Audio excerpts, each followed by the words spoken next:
Don't post any pictures of us. I want my ex to think I'm single. She said before a night out, I didn't argue, just packed my things and left. She came home at 2:00 a.m. to an empty closet. My note. Now you don't have to pretend. Hey viewers, before we move on to the video, please make sure to subscribe to the channel and hit the like button if you want to see more stories like this. Thanks. The smell of her perfume hit me first, not the soft, familiar vanilla she wore most days, but something sharp and expensive. A sample vial she'd been saving. I looked up from my book. Chloe was framed in the bedroom doorway, backlit by the bathroom light in a dress I'd never seen. It was black, short, and held on by what looked like hope and two thin straps. The girl's night out dress. She'd called it when the package arrived, but the preparation tonight had the focused intensity of a military campaign. For the past 2 hours, it had been the hiss of the straightener, the clatter of makeup jars, the soft thump of a brush against her cheek. Do you have any cash? She asked, not looking at me, twisting to examine her reflection in the hallway mirror. I don't want to bring my whole purse. Wallet's on the counter, I said, my voice neutral. I'd learned that tone, any hint of curiosity could be read as control. Any offer to help could be seen as doubt. She floated past a whirl of perfume and rustling fabric, scooping up a few bills. Thanks. I'll probably be late. Sarah wants to make a proper night of it. Sarah. The name was like a cue. Sarah was the fun one. The single one. The one who'd recently started hanging out with Mark's crowd. Mark? Chloe's ex from college. The one who'd never really committed. The almost guy who drifted in and out of her life like a catchy but toxic song. His name had started appearing in her anecdotes again over the last month, always with an eye roll. A sigh. Can you believe I could believe it. Mark was a fact of nature, like a recurring storm. She was almost at the door, checking her phone, a small anticipatory smile on her glossed lips. Then she paused. She turned. The smile shifted into something more performative. A look of casual concern. Hey, she said, walking back towards me. She perched on the arm of my chair, the scent of her perfume now overwhelming. She put a hand on my shoulder. It felt like a prop. So, tonight, she began, her voice dipping into a confiding tone. If your friends see any stories or whatever from the club, don't post any pictures of us. Okay. The sentence hung in the air. It was so specific, so bizarrely forward that my brain took a second to pass it. Pictures of us. I écoute. We're not together. I'm here reading, you know what I mean? She said, a flicker of irritation in her eyes. Like if you took a picture earlier or if someone tags you in something old, just don't. What? The word came out flat. She sighed, the long-suffering sigh I'd come to know well. It was the preamble to her explaining the complicated emotional logic of the world to my simple linear mind. Mark is going to be there. Sarah said he's been asking about me. I want him to think I'm single. It's simpler. The room felt very still. The hum of the refrigerator seemed to grow louder. It's simpler. A memory flashed, unwanted and brutal. 8 months ago, in this same living room, her head in my lap as she cried. Her father had been hospitalized, and the stress had unraveled her. I'd cancelled a weekend fishing trip with my brother, a trip we planned for 6 months. To stay with her, I'd made soup, answered the frantic calls from her mother, held her while she shook. I don't know what I'd do without you. She'd whispered, her voice raw. You're my rock now. I was a boulder in the stream of her narrative. One, she needed to temporarily hide. It doesn't mean anything. She continued, mistaking my silence for hurt. Her hand patted my shoulder. It's just for tonight. It's just to see his reaction. It's a dumb ego thing. You understand, right? The justifications felt like practice lines. Just for tonight, just to see. It doesn't mean anything. But it meant everything in that one request. She had drawn a map of our relationship. I was the interior, the private comfort, the steady background noise. Mark was the exciting outside world, the audience she wanted to perform for, and for the performance to be convincing, the background noise had to be silenced. I had to be erased. It feels a little weird. Chloe, I said, not moving, asking me to pretend I don't exist. Her face hardened. The concerned mask slipped. Say, this is what I mean. You're making it a thing. You're being insecure. It's not a big deal. God, can't you just let me have one night without your drama? My drama? The perfect inversion. Her request to hide me became my fault for noticing. Her desire to present herself as available to another man became my failure of confidence. I looked at her, really looked at the perfect dress, the meticulous makeup, and the eyes already shining with the reflected glamour of the night. ahead of Mark's attention. She wasn't asking for permission for a minor deception. She was telling me my place. I was the man you came home to, not the man you were proud to be with. I was the security, not the passion. I was to be kept in a drawer for safekeeping while she played with a newer Shinyedoy.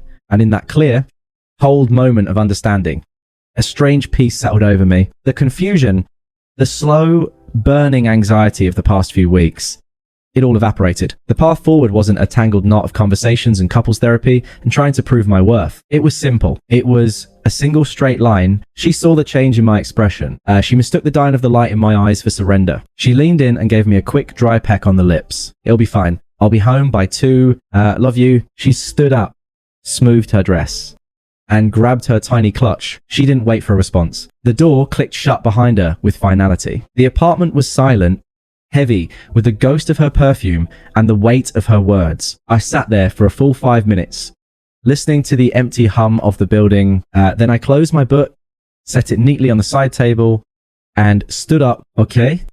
I said quietly to the empty room. It was the last word I would ever speak in that apartment as her boyfriend. The first thing I did was take out the trash. It was Tuesday. Trash day was Wednesday, and the bin was full. It felt like the most mundane, logical place to start. I tied the bag, carried it out to the dumpster in the complex's parking lot, and slid the empty bin back to its spot by the door. The night air was cool, a clean contrast to the perfume stagnation inside. I took a deep breath. No, turning back now, back inside.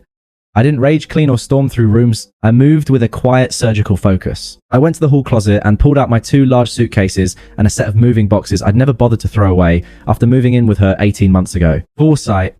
I thought vaguely the bedroom was the heart of it. Our bedroom. I started with the closet, a shared space that had become a slow annexation of her domain. My side was neat, sparse, a row of button-downs, some polos, jeans, a couple of suits, and garment bags. Her side was an explosion of color and texture. I took only the garment bags and the few personal shirts I cared about. I left the hangers. The dresser was next. Socks, underwear, t-shirts. I didn't rifle. I opened my drawers and slid the contents directly into a suitcase from the top. I took the small wooden box my grandfather had given me. Inside was his old watch, a few foreign coins, and a single photograph of my parents on their wedding day. I left behind the framed picture of Chloe and me at the beach. The glass was dusty. The bathroom was easier. Mirazor, my toothbrush, the unscented deodorant. She always mocked a half-empty bottle of cologne. I left the matching towels we gotten as a housewarming gift. I left the bath mat. I left the expensive shampoo she bought me that I never liked. In the living room, I was a curator of my own life. I took the books that were mine, carefully sliding them from the shelves and placing them in a box. I left the bestsellers she'd bought and never read. From the entertainment center, I took only my PlayStation and the controllers, coiling the wires with practiced efficiency. I left the TV we'd gone halves on. It was just a screen. The movies, the streaming accounts, all ghosts of a shared life I no longer inhabited. The kitchen was the hardest, not emotionally, but logistically, it was a landscape of entangled assets. I opened cabinets. The good chef's knife was mine. A birthday gift for my brother. I slid it into its protective sleeve and into a box. The cast iron skillet my mum gave me. Mine. I wrapped it in a dish towel and packed it. I left the non-stick set we bought together. I left the plates, the glasses, the toaster from the fridge. I took my half-used jar of pickles, the good mustard, and the 6-sack of craft beer I'd bought. I left the bottle of white wine. She liked the yogurt that was hers, the leftover Thai food from 2 nights ago. It was while standing in the kitchen that I saw it. The coffee mug, it was a stupid chip thing, blue with a faded logo of a lake on it. It was from the first trip we'd ever taken together, a weekend cabin rental. It was my favorite mug. She hated it. It's ugly. She'd say, it doesn't match anything. For a year and a half, I defended its right to exist in our cupboard. I picked it up. The ceramic was cool. I remembered the mist on the lake that morning, the quiet, the feeling that I was building a life with someone. I turned it over in my hand, and then I walked to the trash can under the sink, the new empty liner I just placed there, and dropped it in. It landed with a soft final thud. I didn't need totems from a country. I was deporting myself from. The physical act was complete in under 2 hours. The suitcases were by the door, The boxes stacked neatly beside them. The apartment was not ransacked. It was simply edited. My presence had been neatly, cleanly excised. The spaces I left behind looked not ransacked, but expectant, like sockets waiting for plugs that would never come. Then, the note, I found a plain piece of printer paper and a pen. I didn't sit. I leaned against the now barren kitchen counter. The words came immediately. There was no need to craft them. They were the simple mathematical sum of her equation. Now, you don't have to pretend I didn't sign it. My name would be a relic here. I placed it squarely in the center of the kitchen island where she'd see it. The moment she walked in, I weighed it down with the TV remote. A final fitting symbol of the passive entertainment our relationship had become. The loading of the car was a rhythmic physical relief back and forth from the second floor apartment to my SUV in the parking lot. The suitcases, the boxes, the guitar from the corner of the living room, the neighbor, Mrs. Gable, peeked out her door as I made my third trip, going on a trip. "Dear," she asked, her voice, something like that. "Mrs. Gable," I said, offering a small, genuine smile. Have a good night."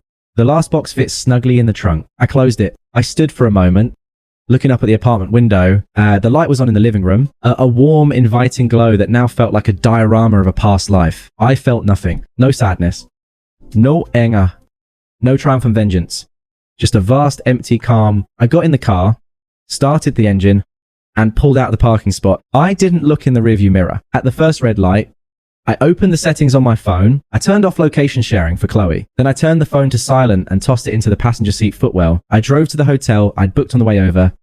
A clean, anonymous chain near the highway. The night clerk didn't look up from his computer as I checked in. The room was beige and quiet. I hauled my essentials inside, left the rest in the car. I took a long hot shower, washing the last of the perfumed air and the dust of departure from my skin. I ordered a late night cheeseburger from room service and ate it at the small desk, watching the silent headlight streaked highway below. Then I slept a deep, dreamless, and profoundly peaceful sleep. The kind you only get when a terrible, gnawing uncertainty has been replaced by a clear, decisive action. I didn't wonder what she was doing. I didn't imagine her face when she saw the note. I was already gone. The clock on the nightstand read 2:17 a.m.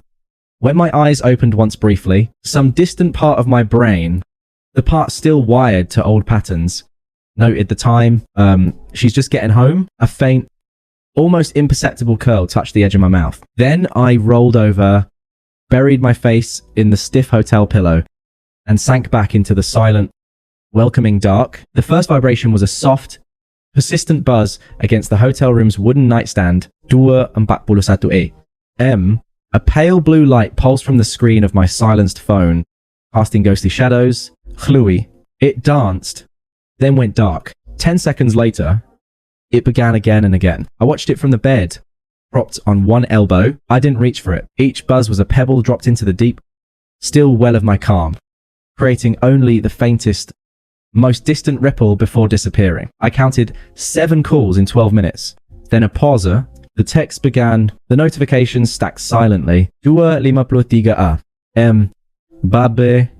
What is this? This isn't funny. 2:55 a.m.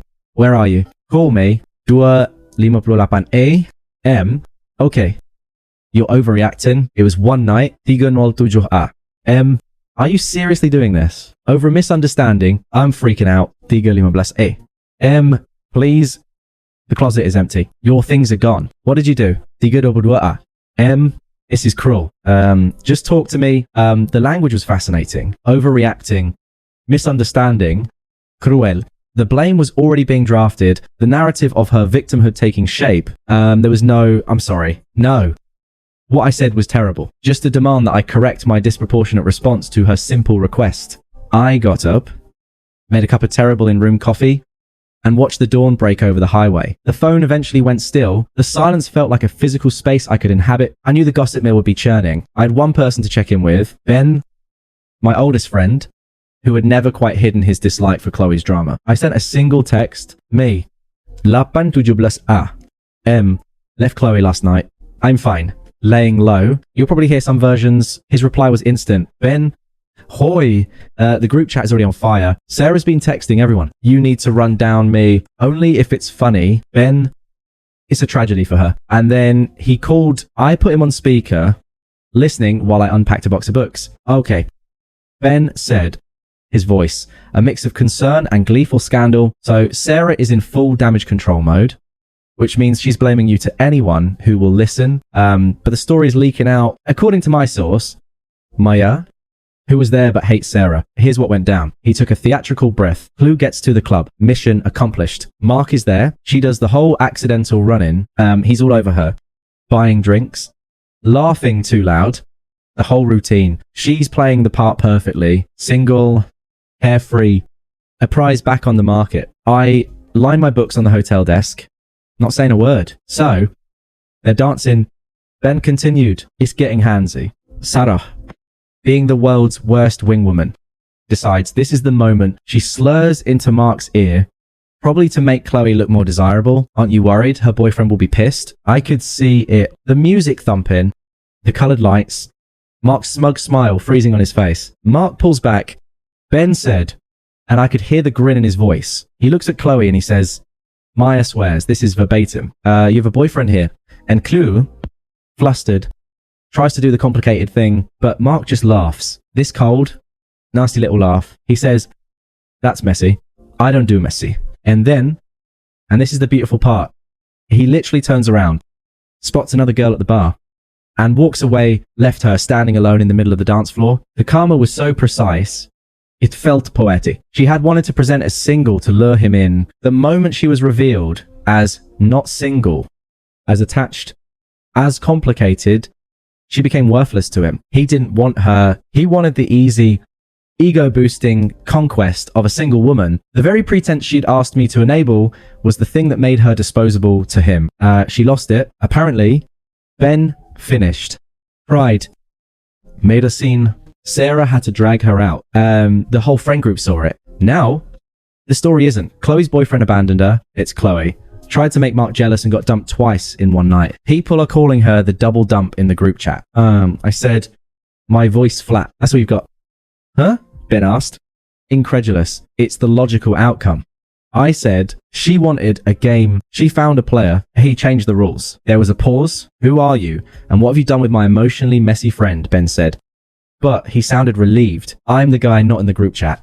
I said, thanks for the intel. I spent the next few days in a bubble of quiet productivity. I found a short-term apartment rental online, a furnished studio with a view of the city skyline, and signed the lease. I moved my things in. The silence there was my own. It wasn't the silence of absence, but of presence. My own. The calls from Chloe became less frequent, but more structured. They came in waves. The pleading wave, the angry wave, the negotiating wave. I never blocked the number. Watching them come in and choosing not to answer was its own form of closure. They were reminders of a fire I'd walked out of, hearing the screams of someone who'd chosen to stay inside. The text evolved. Day 2. I can't eat. I can't sleep. This is killing me. Please. Day 3. David 15 p.m. Fine. You want space? Have it. You'll realize what you threw away. Day 4. 37 p.m. We need to talk about the apartment, the lease, our stuff. You can't just run from your responsibilities. That last one was a tactical shift. An attempt to lure me with logistics. I had already contacted the landlord, a decent man who'd seen it all. I'd explained I'd vacated and would be forfeiting my portion of the security deposit. I provided my new address for any formal correspondence. Our stuff was already legally irrelevant. I'd taken only what was mine. Then the proxies began. Her sister, Mia, called on the afternoon of the 5th day. I answered, knowing it wasn't Chloe. Hey. Mia's voice was sharp, devoid of preamble. It's Maya. Look, what you did was really extreme. I said nothing. She made a tiny mistake. Mia barreled on, emboldened by my silence. A stupid, insecure girl mistake. And you just abandoned her, packed up, and left like a thief in the night. Do you have any idea what state she's in? She's a mess. A complete mess. Man up and talk to her. At least give her some closure. I let her words hang in the digital space between us. I could hear Chloe's influence in every syllable. The minimization, tiny mistake. The infantilization, girl mistake. The blame shifting, men up. Mia. I said, my voice calm, almost conversational. There's nothing to discuss. She got exactly what she wanted. What is that supposed to? She sputtered. She wanted to be single. I interrupted, not unkindly, but with a finality that felt like a door closing. Now the conversation is over. I ended the call. I didn't feel anger at Mia. She was a soldier in an army I demobilized from. Her words were bullets meant for a target that was no longer on the battlefield. That evening, the final text of this phase arrived. It was long. A paragraph of frantic stream of consciousness pain. Day 5. 8:47 p.m. I see what you're doing. You're trying to punish me. Well, it's working. I'm being punished every second. Everyone knows. They're laughing at me. Mark won't even answer my texts. My own friends think I'm pathetic. Is that what you wanted?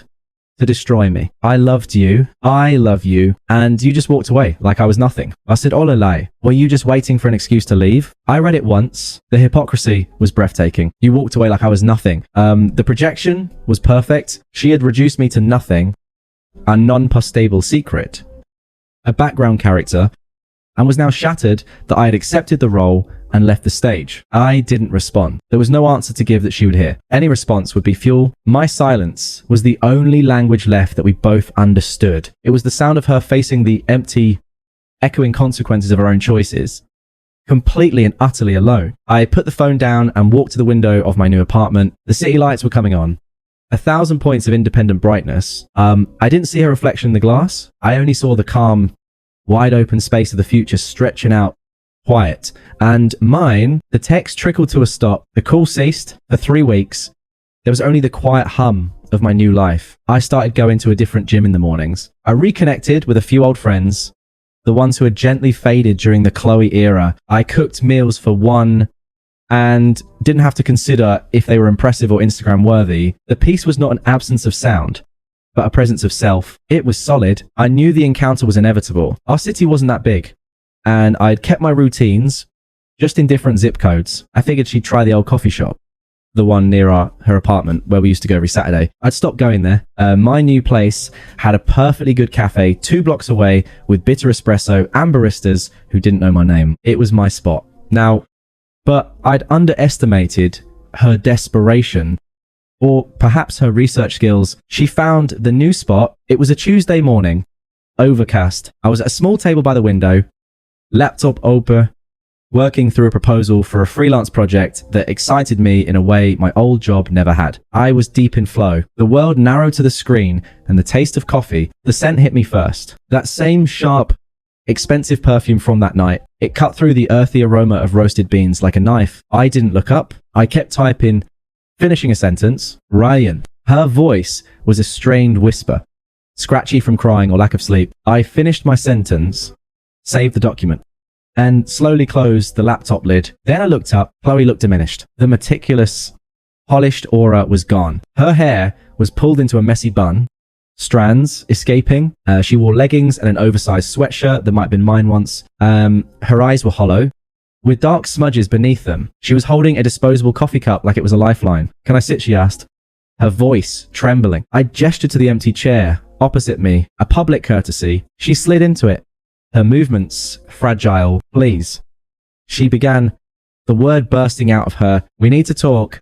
I made a stupid mistake. The stupidest mistake of my life. Mark meant nothing. He was a ghost. An idea. I was an idiot. I was insecure. I listened, my hands resting on the closed laptop. I said nothing. My silence seemed to pull the words from her faster. I've been losing my mind, she said, her eyes welling up. The apartment is so empty. It echoes. Everyone is talking about me. Our friends, they don't look at me the same. Sarah won't even return my calls. I need you. I love you. I never stopped loving you. It was a moment of insanity, and you just left. She was crying openly now.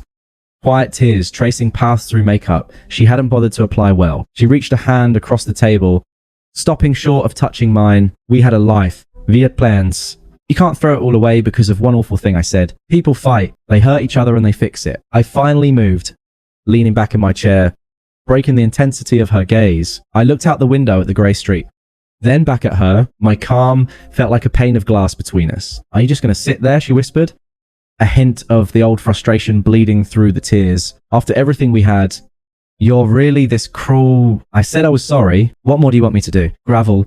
I'm graveling. Her voice had risen slightly. A woman at the next table glanced over, then quickly looked away. This was the shift. The plea was curdling into demand. The victim needed her fix of resolution, and my refusal to supply it was becoming a new offense. I spoke then, my voice low, even and clear. It carried no heat. It was simply information. Chloe, I said, that night you gave me a direct instruction. You asked me to be invisible so you could present yourself as single to another man, to make yourself available to him. I heard you. I understood you. So I honored your request. She opened her mouth to interrupt, but I continued, the steady tone, leaving no room. I honored it permanently. The person you're looking for, the boyfriend who lived in that apartment, who waited up for you, who was supposed to hide in the shadows of your social media for your convenience, he doesn't exist anymore. You dissolve him. All I did was walk away from the empty space where he used to be. That's not...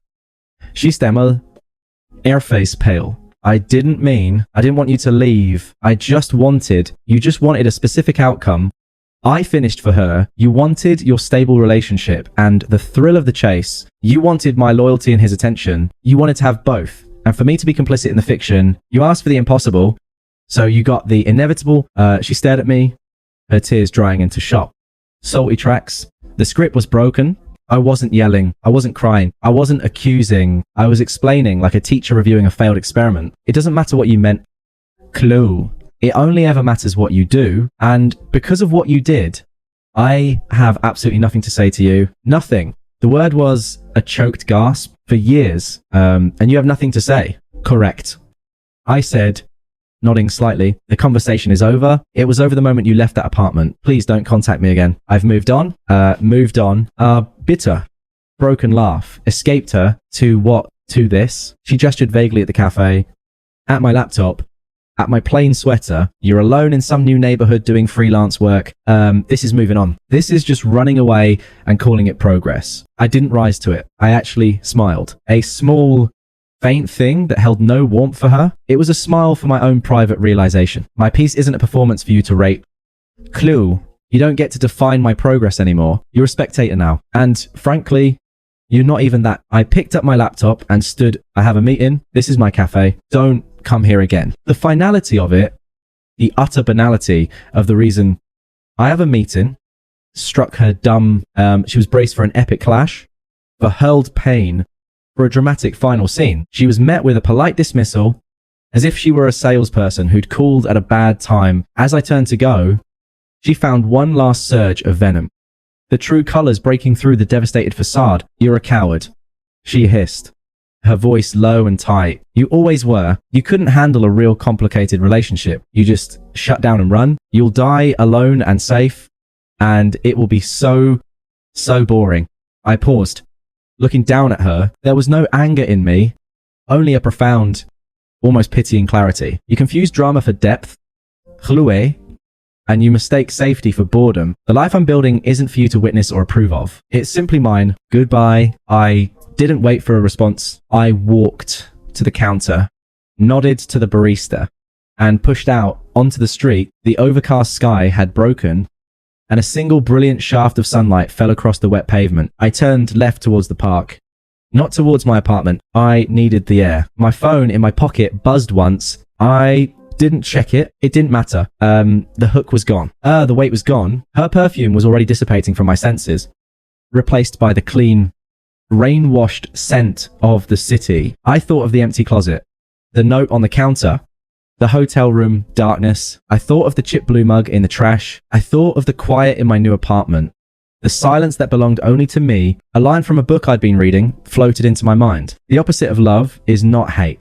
It's indifference. I finally understood. I didn't hate Chloe. I didn't wish her ill. I was simply comprehensively free. She was a chapter 1, had read episode and closed. The story was moving on, and for the first time in a long time, I was excited to turn the page and see what came next.